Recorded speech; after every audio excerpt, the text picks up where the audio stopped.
Nuevamente su amigo Johan Johnson, mucho gusto. Continuando con nuestros temas o nuestras series de Polimedia, vamos a hablar ahora un poco o reflexionar un poco sobre el currículum intercultural basándonos en sus principios y sus fundamentos. El propósito o el objetivo es conocer los elementos del modelo educativo intercultural bilingüe, contenido centrado o central, principios y fundamentos de un currículum intercultural y bilingüe. Partamos de un concepto tradicional de lo que es currículum, refiriéndose al conjunto de sujetos, elementos, procesos organizados sistemáticamente que facilita la acción educativa de manera integral. El currículum EIB o intercultural y bilingüe refiere a un currículum para la diversidad que facilita la acción educativa de manera integral en ambientes multiculturales e interculturales. Ahora, para ver un poco los principios y fundamentos, partamos del primero, que presenta políticas lingüísticas, relaciones interétnicas y relaciones territoriales desde la perspectiva de los pueblos indígenas y afro-hondureños. Y aquí quiero hacer una introducción sencilla con decir que el currículum intercultural debe de partir de la realidad, la aspiración, la proyección, ya sea de vida, sea educativa, sea comunitaria, de los pueblos que estamos atendiendo, recordando que estos pueblos tienen una cosmovisión y muchas veces filosofías y principios de vida que se proyectan a lo largo de todo un proceso de desarrollo. Por tanto, el currículum debe recoger todos estos elementos y debe de empezar a plasmar los mismos en el quehacer educativo y el quehacer del centro. Otro de los elementos o otro de los principios y fundamentos dice que este currículum va más allá que la escuela, se integra en la vida de la comunidad. Es decir, noten que a veces la escuela se posiciona en la comunidad y se vive como dos mundos totalmente diferentes, la comunidad y la escuela. Muchas veces los niños llegan y se siente un corte, un divorcio entre la realidad de los niños y la escuela. Entonces, aquí auguramos o motivamos a que no se sienta o no se viva esa división, sino que la escuela se inserta, se haga o se apropie de ese quehacer y esa dinámica de vida de la misma comunidad. El otro elemento debe representar una continuidad, ampliación y una especialización de la educación que los niños y las niñas han recibido y seguirán recibiendo. Ojo con esto, que lo que decíamos, no puede haber un divorcio.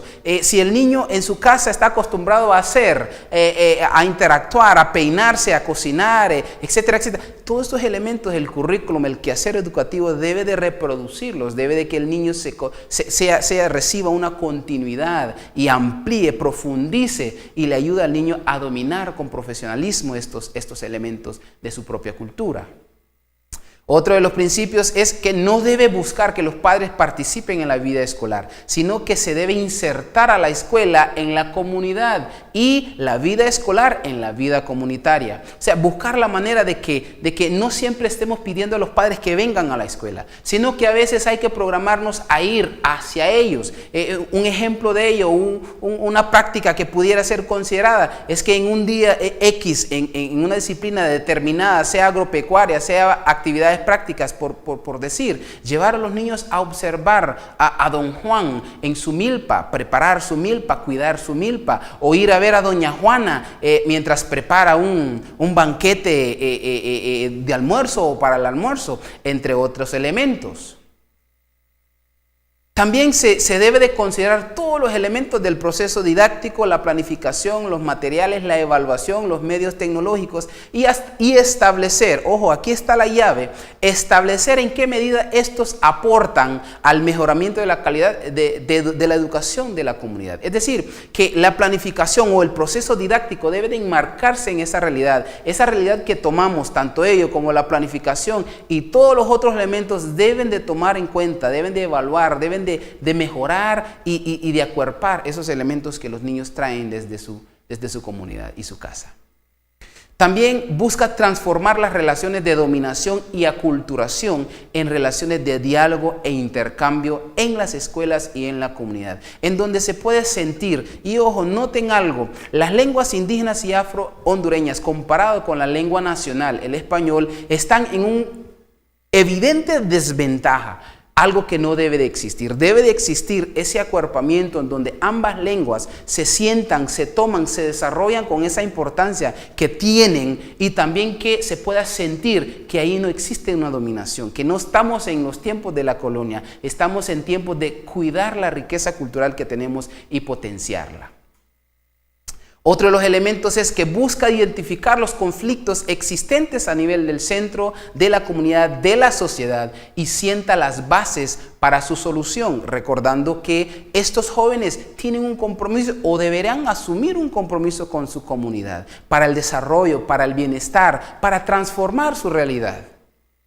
Otro elemento, la interculturalidad debe ser asumida como una política de inclusión que afirma la validez de las diferencias y de las identidades o identidades de nuestros pueblos. Es decir, que este currículo debe validar, debe promover, debe hacer que el niño, la niña sienta que la diferencia es una riqueza y es válida, es bueno. Y también deben de impulsar esa integración y ese trato equitativo.